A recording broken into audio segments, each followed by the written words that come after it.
This is your host, Jason Snowgrove, and I will be your guide as we journey down the road to pleasure hunt or hitting the long trail to those great comp hunts. This is the Coonhound Collective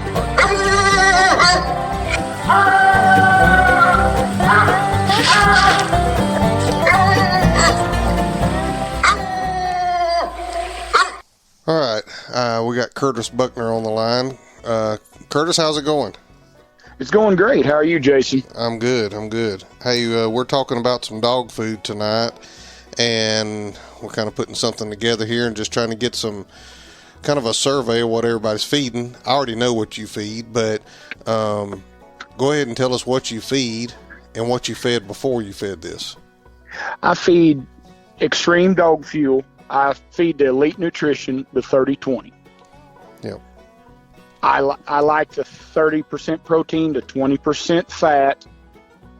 From the research I've done, even in the summertime, you need to keep the fat up. Just lower the amount of feed you're feeding. Yeah. One of the things that brought me to Extreme Dog Fuel, all the ingredients are sourced out of the central United States. Yeah. What was you feeding prior to Extreme? I had tried some Diamond Naturals. Mm-hmm. I had tried Value Pack 28-20. Yep. But the 30-20, I've got a pup that's 18 months old. That's the only feed he's ever ate. Yeah. Yeah. You wouldn't know this yet, but I've already recorded with Keith Dotson, which is the owner and nutritionist for Extreme Dog Fuel. He will be on an episode after this episode airs, and there's a lot of good information on there about micronutrients and, you know, the way we feed dog food and stuff like that. Some stuff that we had questions for him that he went even to further detail that some stuff I didn't even think about, especially when he goes down the path of micronutrients. It is really interesting and really perked my ears up and made me think of what I was feeding, how I was feeding it. So, was there any other reasons you swapped other than the products being based out of the central U.S.? I also swapped because I hunt with you, and it's, you know, and a family-owned business. Nothing against Value Pack, but you're the distributor. I'd heard lots of stuff on it. I believe they used to advertise it on the whatever podcast Mason Bush owns. Yeah, Coon Hunting University. Yeah, Coon Hunting University. Yeah, me and Tyler, we were sponsored whenever we were doing it on Coon Hunting University by them. Yep. I've had some questions before. I've called, a person answers the phone, and they answer my question. And it's very reasonably priced for the quality of food it is. Yeah, I agree. I may be going out on a limb here to say this, but especially for the price that we're paying for it, me and you, I don't think you're going to find a dog food on the market that's that nutrient packed for that price point for sure. So no, it hovers around 500 kcals a cup, which, you know, that's as high. There's only 3 or 4 foods that is that high or higher in kcals per cup. Yeah. And I know some people disagree, but I feed the Elite Nutrition because I do not like corn. Yeah. I think if it was non-GMO corn, it would probably be fine for the dog. Yeah, it's got some other grains in there. They just don't use the corn in there. But yes. and he talks about some of that too in our podcast. So you'll be interested to listen to what he has to say. And you may have already talked to Keith on the phone when calling down there, because that's usually when you have a question, that's where you end up, is at his desk. Yes. So. And another thing that I like about it, it has multiple sources of meat in it. Most of them have pork and chicken, and then they use fish meal for their omegas instead of a synthetic Omega. Yeah. There's a lot of good things about it, but yeah, that's what I wanted. We're just trying to get some opinions of some different guys, kind of see what everybody's feeding. And Brett has done extensive research of this, and I'm sure he's got a college book thick envelope and when he shows up here. My dogs get supplemented with some type of raw meat. I do a lot of deer hunting. I pull every scrap off of the deer carcass and freeze it. I feed beef heart, beef liver, and beef tongue anytime I can get it. Yeah. I do some of the same stuff. But yeah, I know you got a hunt to get to. I appreciate you taking 5 minutes to get on here, Curtis, and talk with us about what you feed and why you feed it. I don't want to hold you up because I know you gotta get down the road and get around and get things done. So good luck tonight. You hunting a pup or you hunting an old man? I'm hunting a pup tonight. Well, good luck. Maybe you do some good. I actually got a cast win the other night. Well, congratulations. and like to give it away.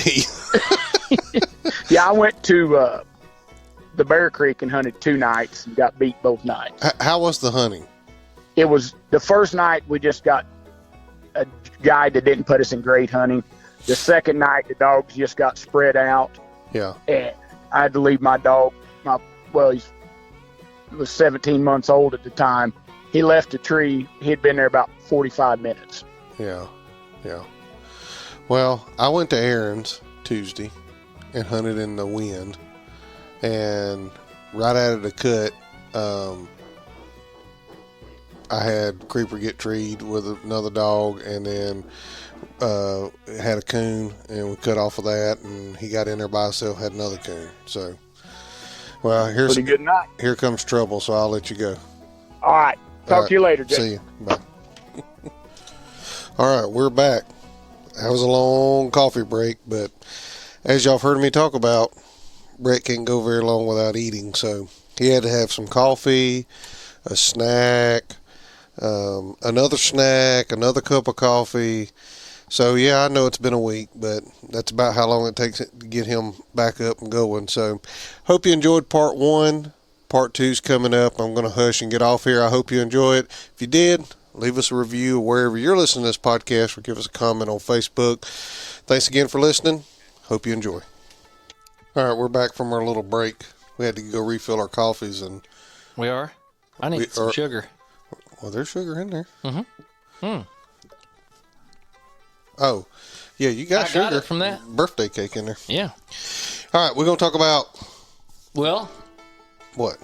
Yeah, we're done with that. We're moving on to something else. This dog food topic, so it ain't just about commercial dog food. Commercial dog food. Yeah. I'm going to drink coffee while you talk. Go ahead. So we're moving right along here. We're going to talk about... Give me a break. Mute your mic. Ain't nobody wants to hear that. All right, go ahead. We're going to talk about beef liver. Which I'm a huge fan of, by the way. You know that. Oh, yeah. Actually got you on it a little bit. Yeah, I don't feed it all the time, but I do feed it.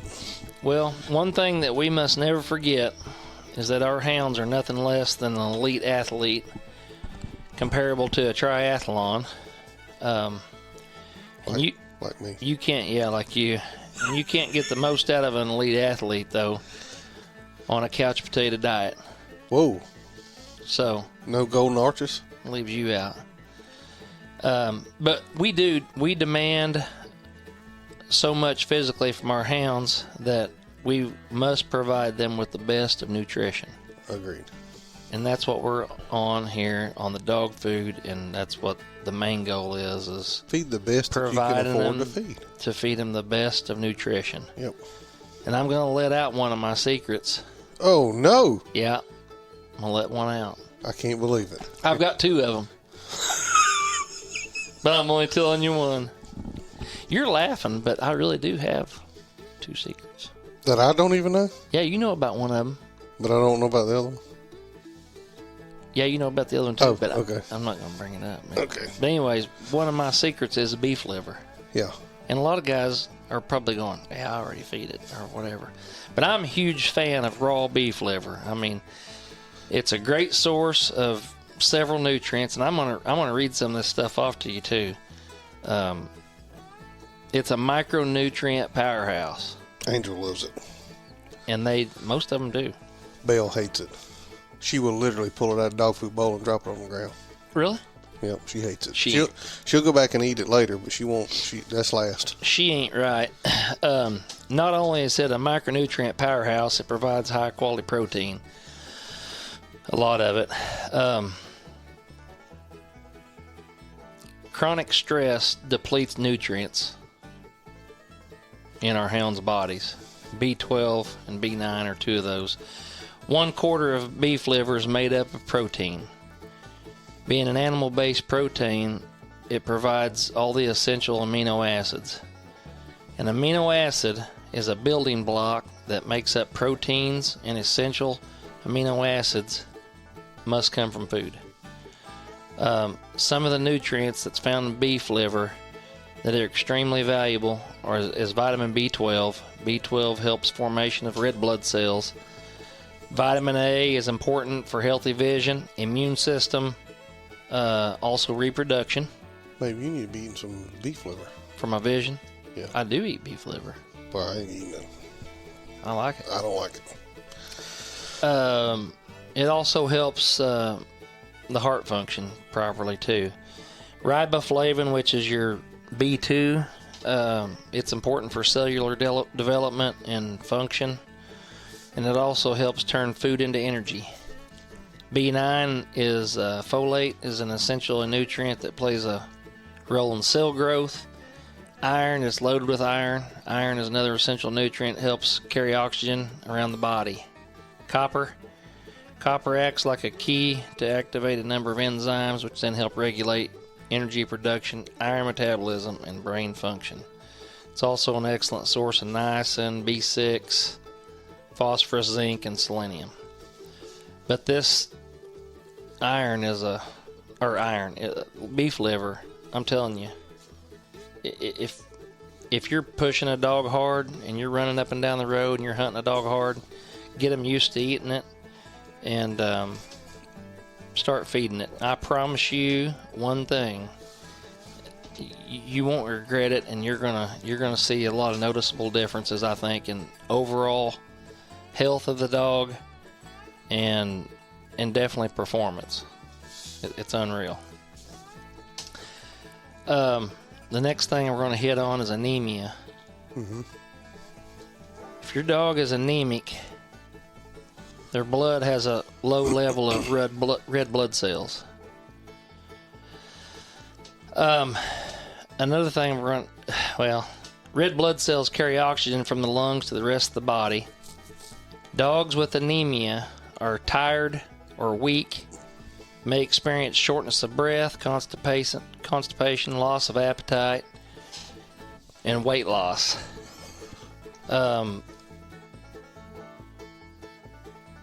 lot of these things that are going on, and a lot of people post comments on Facebook and they start talking about their dog's this or that, tired, weak, blah, blah, blah, blah. And they want to know, and the first thing somebody talks about is on there is, have you had the dog's thyroid checked? Oh my God. Is that not true? Every time. And maybe your dog is just anemic. Now,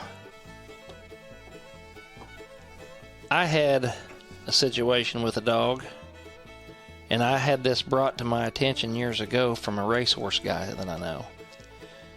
And I was telling him about her. He used to coon hunt. And I was telling him about her and telling him about the issues I was having with her. And this was back in the early days of people talking about, just barely talking about thyroid. You didn't hear so much talk about it then as you do now. And he said, well, I know what's wrong with her. I said, what's that? And he said, well, she's anemic. And he said, I'm going to put you in touch with this racehorse vet in Florida, and you call him and talk to him, and he'll send you what you need. I said, are you serious? I said, yeah.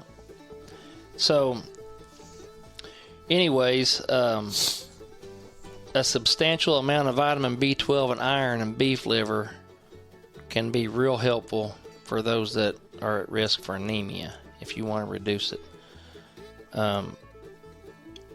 There's just so many benefits with beef liver that it's unreal. That's why I'm such a huge fan of it.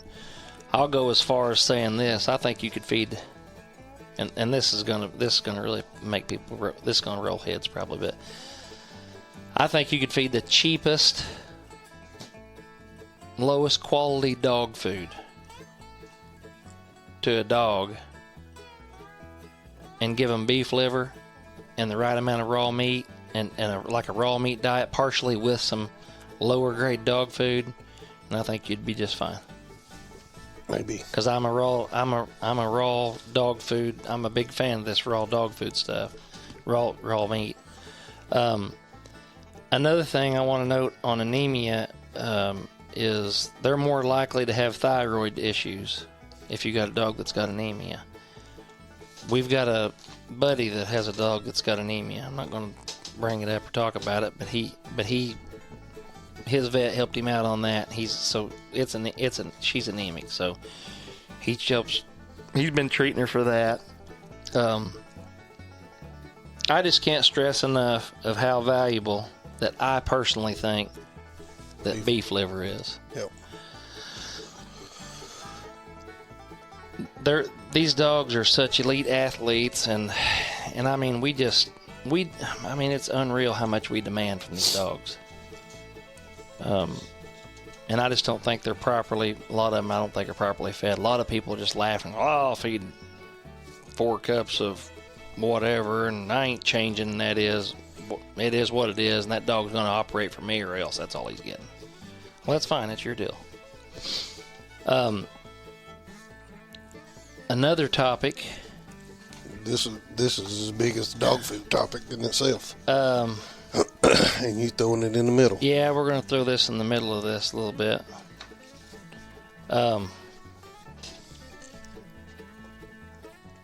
Thyroid. I knew you was going to say it. Everybody's ears just perked up. Could certain dog foods or their ingredients be causing thyroid issues? Could. According to Keith. Dog foods, okay. So a lot of people are saying that it's a lack of iodized salt, iodine, and all this type of stuff, that they've taken it out of there. Now, I don't have all the answers for these thyroid issues.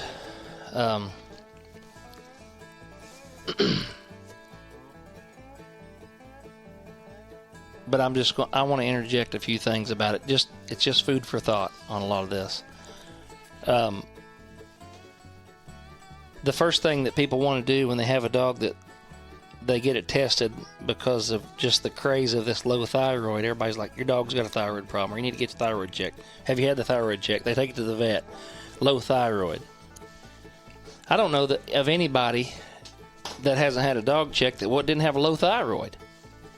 I had Creeper checked. He didn't have it. He didn't? Nope. Why'd you have him checked? Slick tree and not... Well, I know it wasn't because he was active enough or whatever. Didn't have enough energy. Things like Tasmanian devil. I mean, you'd have to be a nut to check the thyroid because of that. He was getting real hot on me in the summertime. Mm-hmm.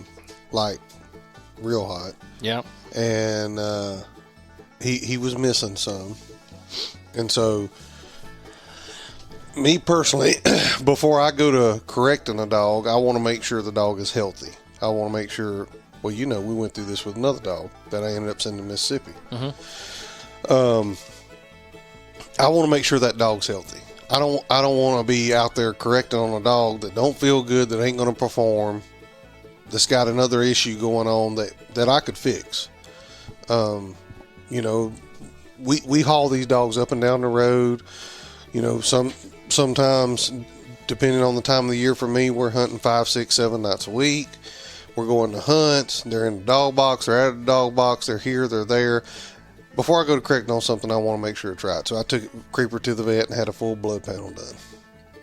everything come back fine, other than he was a little dehydrated, and me and you talked, and we got that rectified.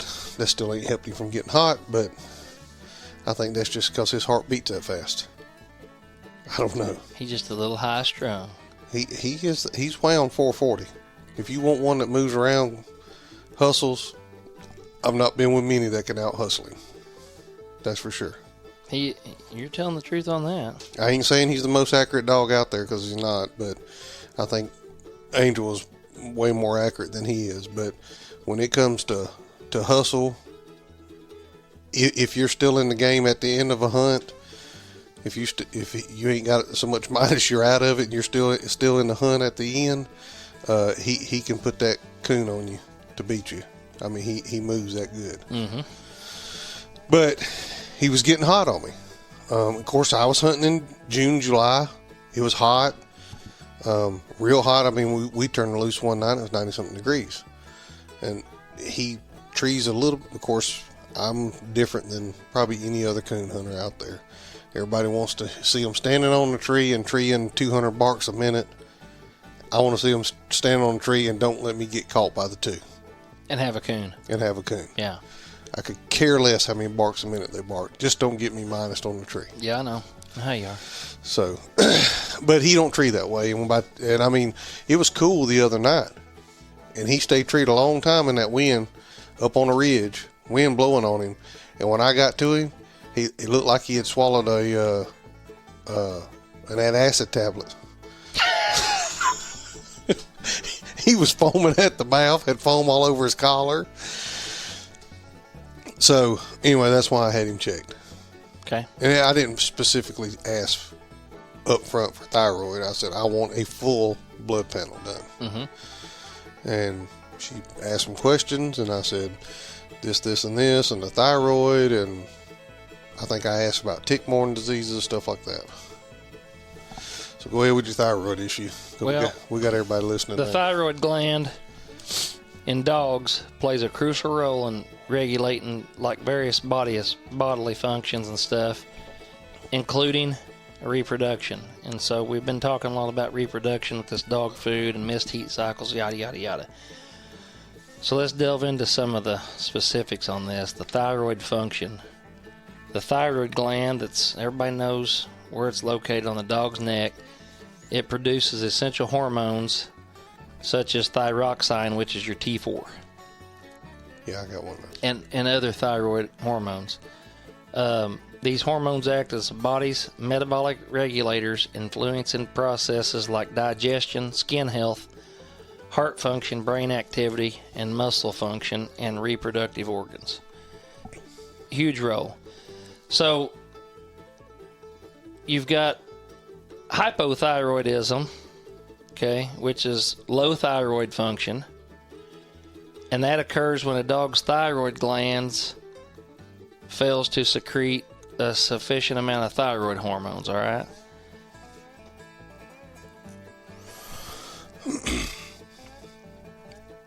Hypothyroidism can lead to lots of reproductive problems. In females, they're going to have irregular or absent heat cycles, infertility, or poor litter survival. Okay? Yep. So if you're having some of them things happen, it could be because the dog food / thyroid, all these things can kind of play in with each other. No, wait a minute. Males? You're not going to say thyroid is not a real thing? Yeah. I've heard that. That thyroid's not a real thing? Mm-hmm. I don't believe. Thyroid's a real thing. Yeah. Okay. 100%. It is with humans, too. Oh, I know. I mean, 100%. Males, reduced libido, small testicles, low sperm count, or infertility. Hyperthyroid, which is too much of a thyroid hormone, we don't hear a lot of that. Maybe that's what Creeper's got. He's hyper. But I'm going to tell you what's going to happen with hyperthyroidism. When there's too much thyroid hormone, the heart muscle works a whole lot harder. And a dog that has an overactive thyroid, it'll play a big physical toll on them. So Excess thyroid hormone increases the force of contraction of the heart muscle. It increases the amount of oxygen that's demanded by the heart, and it increases their heart rate. The work of the heart is just greatly increased. So a dog that's given thyroid meds when it's not actually needed or given too much of the dosage, it's going to cause a lot of harm to them. Okay? And I'm going to make a lot of eyes roll with this comment. We probably already done that, so go ahead. Yeah, we might as well just keep rolling them. Yeah. There's been a lot of dogs die young because they're blowing the hearts up on them. Yeah. That I'm telling you that. You already going to get hate mail, so go ahead. And I don't care. I don't care, but I'm telling you right now that's what's going on. They're blowing the hearts up on them. You hear all the time these young dogs, and then all of a sudden, boom, they died. Why'd that thing die? That dog was only 5 years old, you know? Anyways, it is what it is. Thyroiditis. Here's the meat and potatoes of this deal. Your thyroid produces two hormones, a T4 and a T3. 80% comes from the T4 and only 20% comes from the T3. If your dog is on thyroid meds, your only guarantee is that your dosage is going to increase. And anybody that's listening that's had a dog on it, I promise you they've run into this. Well, why? Why would their dosage increase? And the reason that their dosage increases, or if they're not lucky, they've got them on it, they've got them checked, their number come up, and they took them off of it. And some people do that, but a lot of them don't. A lot of them are just going to leave them right on it. But the reason that their dosage increases is because they're killing the thyroid. 100%, they're killing the thyroid. Mm-hmm. That's what's going on. And eventually, it succeeds in beating the thyroid into submission, and now your dog's permanently relied on thyroid meds. Mm. That's what's going on. T4 is converted into T3 by a process called methylation, and that comes from B vitamins: riboflavin, B2, niacin, pantothenic acid, thiamine, biotin. I'm not even sure what this other B6, B9, and then lastly B12. If you put these back into the body, it can start to perform the T4 function again, and the thyroid disease will go away. You got to fix how the body uses the raw material. Mm-hmm. So, as far as the thyroid goes, I hope you ain't got any questions. But me, yeah. But no. that right there is. I'm sure somebody does. That's the meat and potatoes on that. Special kind of nerd. And I don't care if they're mad or what. The next thing, well, I just think that a bunch of dogs are over medicated. They're over medicating and they're uneducated.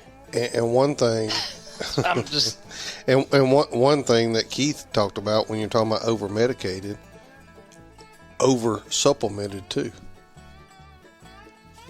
Too much of the supplement. You can over. He talked about you could over. I could see where that could happen. And not calling any names, but there's a big push for supplements in dogs. There is. To go with the dog food. Yeah. And, you know, I asked Keith this question, and y'all can listen to the next part. But the question I asked him was, can you over supplement a dog, and why would you need to supplement a dog if you were feeding a quality dog food? Mm-hmm. And he answers it. So he's the one you're going to want to probably for sure listen to. But I'll just confuse you. There's a lot of information, and here's the thing. He can explain it a lot better too. But we're putting this information out there for if you're interested, because Brett's like I am, every week on a coon hunting page somewhere, someone says, hey, what dog food are you feeding? Or, what's working best for you? And I think the point of all of this that we want to drive home, one, every dog is an individual. You got to figure out what works for that dog. Yep. Two, you need to feed the best quality feed that you can afford to feed. Three, to find out what the best quality feed that you can afford to feed is you can take this information that Brett's compiled here, pause this, make some notes, play it, listen to it again, whatever you got to do, get this stuff wrote down, do your own research, see what's in your area that works for you. All else fails, Keith says this on the podcast, he gives his phone number. Call down there. He's a nutritionist. Talk to him. He knows. This is what he does for a living. Go ahead with your next one. Well, I was going to say this on that, in light of what you was talking about there, as far as the thyroid stuff, I had a friend of mine that brought this to my attention that had one checked. Huh? You got other friends? I do. Okay. Had one checked, and he had a buddy tell him, said, get her on raw hamburger. Get her on a raw hamburger. Get her off them. Don't start them thyroid pills. Get her on raw hamburger meat, and you're going to see a difference. He said if you keep her on that, you're going to blow her heart up. And he said that he cared enough about that dog that he wasn't going to do that to her. So he didn't put her on them thyroid meds and put her on more of a raw meat diet, which got me to thinking years ago and got me on to a lot of this. But so I thought, you know what, I'm going to experiment with it. And I've experimented with it, and it works. What I found and the little regimen I do, I mean, it's my buddies and even you. I mean, you can come to my feed room. I've got a refrigerator in there. It's crazy. I do certain things. I feed him I feed Loner a certain way. I take care of him better than I take care of myself. My wife says, you take better care of that dog's nutrition than you do yourself. You need to take care of yourself. Do a lot of experiment. I give his, I mean, I'll just tell people that the feed that I feed him is 50% kibble, 50 to 60%, and the other 40 to 50% is raw. Mm. And yeah, it costs a lot of money. I wouldn't do that to 7 or 8 dogs, but if I've got one dog I'm pushing, I've got a goal. I'm gonna take care of this elite athlete. I'm gonna do whatever it takes that he can physically handle whatever rigorous training it's going to be, hauling him up and down the road, whatever I can do to decrease his stress, everything. I'm all the time, and you just got to try to read them. You just got to treat them as individuals. Some dogs are easy keepers. Some dogs are not. Wonder how long they could go on pistachios. I don't know, but you could live forever. Much as you eat those stupid things. So let's talk about iodine. Iodine is an element that's required for the thyroid gland to produce thyroid hormones. And I'm going to tell you right now, I take iodine. Mm-hmm. And I started taking it about a year ago. And I know a lot of people use an iodine supplement because they think it's not in the dog food, blah, blah, blah, blah, blah. Keith talks about it. You was telling me that Keith was talking about it. Yep. I've had all this compiled way before you ever interviewed Keith. You talked to him today. I haven't heard none of that podcast. But since the body doesn't produce iodine on its own, it's got to come from a dietary source. And trying to get the right balance is key. That's the key thing. Right. So inadequate levels or overconsumption of it can lead to or worsen a thyroid disease or a problem. Right. As well, it can cause other health concerns. But I can tell you this, I take it, and I can tell when I take it, and I can tell when I don't. And it works for me, but when you consume iodine, it's really, really quickly absorbed. It enters your bloodstream. Your thyroid has these, they say they got these tiny little cells. They capture this circulating iodine. It takes it in, and it begins to use it to create this T3 and T4 hormones. Makes its way throughout your body, regulates metabolism, and ensures healthy function of the heart, brain, and all the other organs. A major portion of iodine is concentrated in the thyroid gland. A non-hormonal iodine is found in a variety of in blood tissues, mammary glands, the eyes, the cervix, and your salivary glands.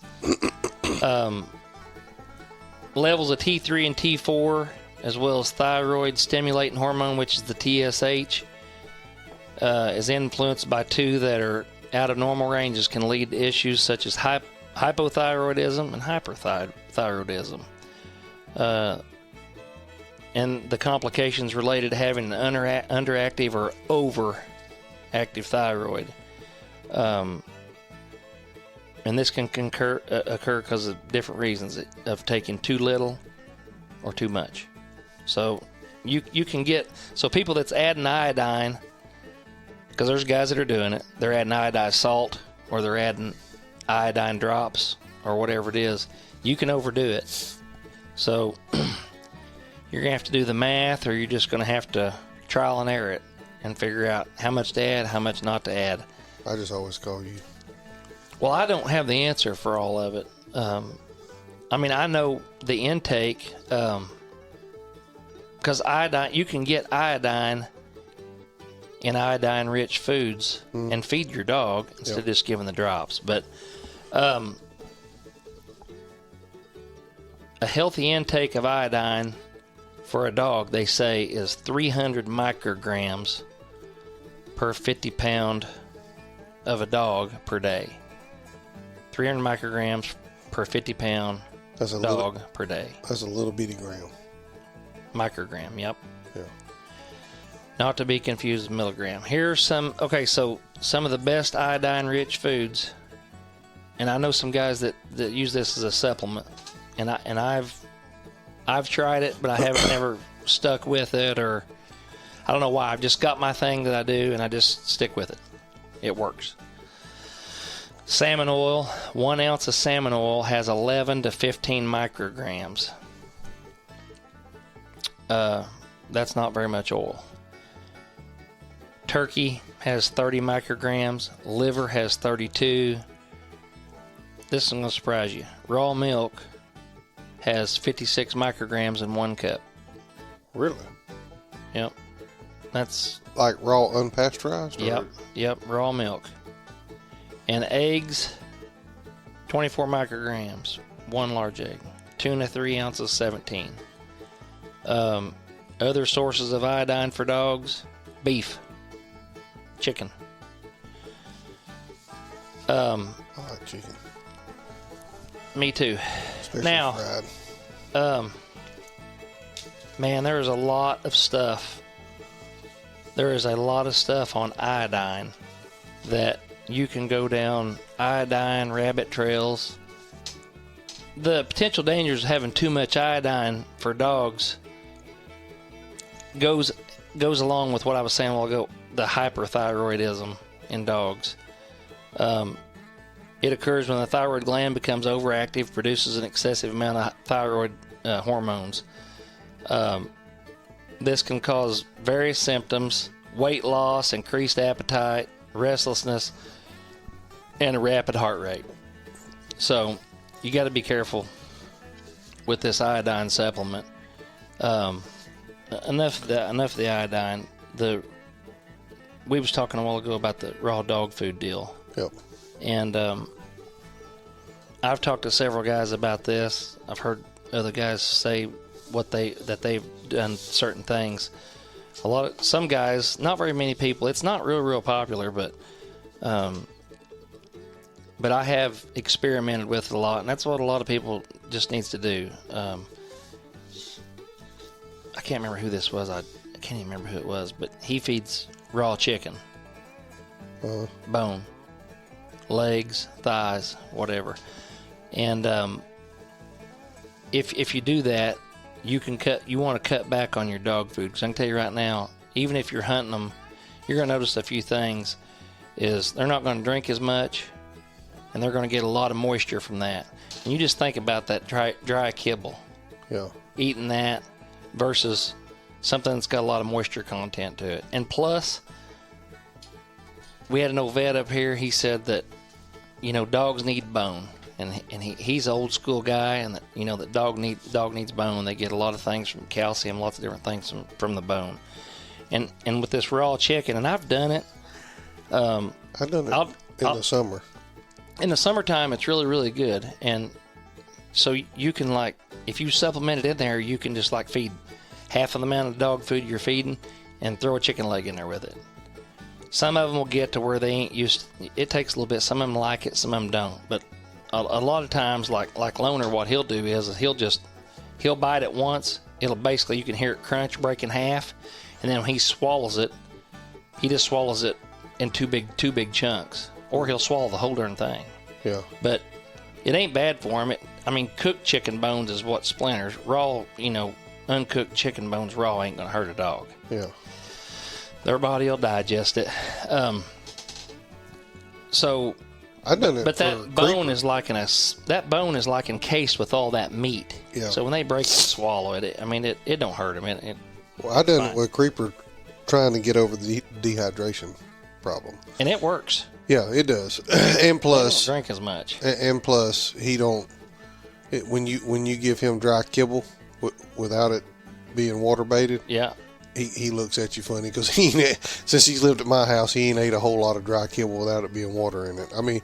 He is right now, but that's just because I hadn't been hunting him. But he's back on the water diet again. Oh, I do it in the wintertime. Yeah, too, because usually they don't like to drink. They don't drink it much either in the wintertime either. But yeah. It don't seem like they ever drink enough. They know what they need, obviously, but it don't seem like they ever drink enough for me. Yeah, me too. He always seems hot. So if you want to try the raw dog food diet thing, you can do. I've done so many different things. Sardines. A lot of guys will feed a can of sardines. Oh, not them ones I got. They ain't eating them. I can tell you right now. I eat them too, but I've bought them for them before. I'd be eating them myself out there instead of feeding the dogs. Them were good that I got. I have different sources and ways. People are like, "Well, how are you getting this?" Or how are you getting all this liver? Or how are you getting all this beef? Be creative, figure it out on your own. But find a butcher. Find you a connection. I got all mine because I know a guy that processes cows, and he asked me. He said, "You want all these parts that people don't want? Absolutely, bring them to me." Yeah, you can typically get all the beef fat you want anymore. Yeah. Well, that's getting harder. It is because people are renting it because of the seed oils and stuff. Now you're right, but you could get all the beef fat you wanted. They throw it away or whatever, but now they are selling it. Beef heart. Beef liver. Oh, yeah. I can't tell you how many beef hearts that I've stood at my kitchen table and cut up in chunks and fed the Loner. Beef heart, beef liver. I have a connection with some hamburger. Yeah. And I've used it all. And I'll mix it in there at different times of the year. I do chicken at certain times of the year. I make every effort to make sure that he's got the best diet that he needs for the demand of the work that I try to get out of him. Does he got a hammock to lay in? No, but I can tell you one thing. He's in shape. He looks good. He's got good muscle tone, and I know that's played a big role in a lot of that. Yep. And I know how he operates on it. And even though I like the extreme, I'll say this: with that one dog, he eats better than I do probably. So he's not just living on an all extreme dog fuel diet. Yeah. He's getting raw beef liver, beef hearts, or hamburger, or a mix of all the above. Yep. And it's I'm just a big believer in it. But anyways, if you've got 6 or 7 dogs, it's not feasible, or it costs you a fortune to do that. Yeah, but if you only got one, But if you only got two. one, you're doing it too. It's worth it. yeah. And honestly, all this we've talked about you've talked about all this, and to do this research that you've done, and for people to take notes, write this down, go do their own. It's going to take work.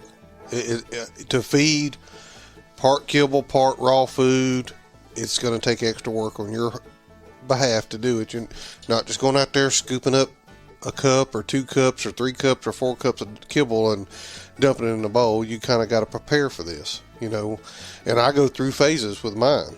I've got enough beef liver to fill up a 55-gallon drum, and I go down there and I set it out and I defrost it and I go through phases, and then I'm like everybody else. I get lazy or tired and forget about it or run out or whatever. Yeah. And then I'm like, well, dog, I forgot to do it. I'll do it tomorrow. And then tomorrow comes and you get busy and you don't do it then. So it takes a lot of work to stay on top of it. It does. I pre-bag all of it and freeze it. I got a lot of freezers, but I cut a bunch of it up at one time and pre-bag it all. And I've got that refrigerator in my feed room, so it takes a lot of extra work and time and a little bit extra money to do it that way if you want to do it that way. And some dogs some dogs may not need to be treated that way. My thought process is a little bit different. Okay, I've got a female at the house, like Moon. I'll just give her for an example. You can just feed her dry kibble, and she's going to give you 150% no matter what. And a lot of them are going to. But in my brain, I'm going, okay, feeding her that way, okay, and she gives me 150%, and I ain't doing anything extra special. She's an easy keeper. It don't take much. She's not high maintenance. I'm pretty bad to make them high maintenance. So I'm thinking, all right, if she's giving me 150%, you trying to get 200 out of the poor old girl on dry feed, then I'm going to give her this extra and try to get 200 out of her. And you're joking about it, but I'm being serious. Oh, I know you are. Poor old dog. So why not? Mean to her. It's never enough. So why not? So I change up things and feed them. Like I say, I have one other supplement that if I'm pushing a dog and running a dog hard, I will not go without feeding them that a certain supplement. Liver is there's 2 of them. One of them is that beef liver, and the other one you go keep in your shirt pocket. The other one will keep in my shirt pocket. Okay. But yeah, but the last thing I want to say is, because I've rambled on way too much, and this went way too long. 2.5 hours. But remember that the best diet, it's an individual matter. Your friend's strategy for feeding his hound won't necessarily be the best for your hound. Understand what you're feeding. Research the manufacturer. If you're feeding a commercial product, feed the highest quality food that your budget can handle. Yep. And that's what everybody tries to do. And like everything we do with our dogs, pay attention to what your dog's telling you. And after you pick up the food bowl each day, let your dog and his health determine what's best for him. Yep. That is the final answer to this one. I think it's good. And that's all I got. Well, that was a lot. This will be multi-part. So this don't need to be a multi-part. You can do a lot of editing and cut a bunch of it out. Well, make sure, before we shut this down, I do want to say this. After whatever part number this is, and you're hearing this part of it, make sure you stay tuned to the week after this. We will be hearing from Keith Dotson with Extreme Dog Fuel. And like I said, Keith is a dog food nutritionist that now currently owns a dog food company. He did not start a dog food company and then become a nutritionist. He was a nutritionist first. So he's got a lot of great information, and it's a lot packed in a short period of time. And maybe we can have Keith back sometime, and he leaves his number. Hey, when that podcast airs, listen to it. If you got questions about anything that was discussed here, Brett said up front, neither one of us are a vet. Neither one of us are a nutritionist. He done a lot of research. He put a lot of effort and time into this to try to put all this information together so you can go to one place and listen to it and do your own research and come up with it, reach out to Keith. He blatantly says his phone is open. You can email him. He gives his email address on there. Ask questions. You know, maybe he can answer some questions, you know, through this. And maybe you listen to what Brett's had to put together here and said, and listen to Keith's, and maybe it all makes sense. In the end, you can figure out where you need to go. Got anything else? No, that's good. He'll be able to clear up a lot of stuff. I may have just confused everybody. No, I don't think so. You put enough information out there on each subject that people can go and do their own research, figure out what they need to do in their situation for their dog. And by no means are we saying any one dog food is bad, any one dog food is great. What works for me and Brett right now is Extreme Dog Fuel. That's what we feed. They don't sponsor us.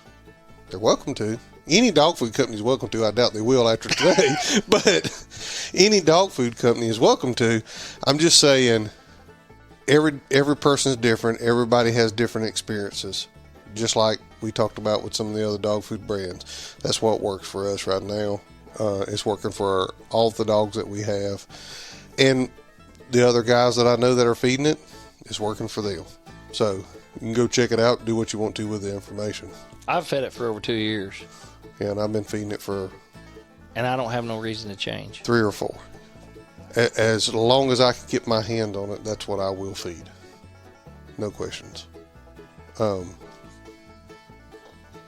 I think there's some other guys that get that feed from me that feel the same way.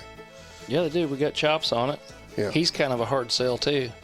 Yeah, boy, y'all boys down there in that country, y'all rough on. He is. He's a hard sell. And I mean, he's a good houndsman. He knows he ain't quick to just up and change on something either. And he's mentioned several times, boy, I tell you what, he said, that's good dog food. That's probably the best we've ever fed. If we can get the vet on it down there, I'll be really doing something then. Oh yeah, that'd be awesome. So, all right, we're gonna shut it down right here. I hope y'all have enjoyed this series about dog food. One more part of this coming up next week with Keith Dotson with Extreme Dog Fuel. Make sure y'all pay attention to that one, and we'll see you next time. You know what else? What? I think I hear something. What do you hear? Listen. You hear me in there? What? Snacks? Yeah, I see that cake. Yeah. Calling my name. Yeah. All right. Bye. Thanks, guys, for listening to the Coonhound Collective podcast today. We really appreciate you taking your time out of your day to listen to the podcast. If you don't mind, head over to Facebook and give us a like, and head over to Instagram and give us a follow. It's both at the Coonhound Collective. Also, if you would like to reach us here at the Coonhound Collective, you can reach us at thecoonhoundcollective@gmail.com. If there's someone that you would like to hear on the podcast or a product that you would like to hear talked about, please send it to thecoonhoundcollective@gmail.com. Thanks again. Have a great day.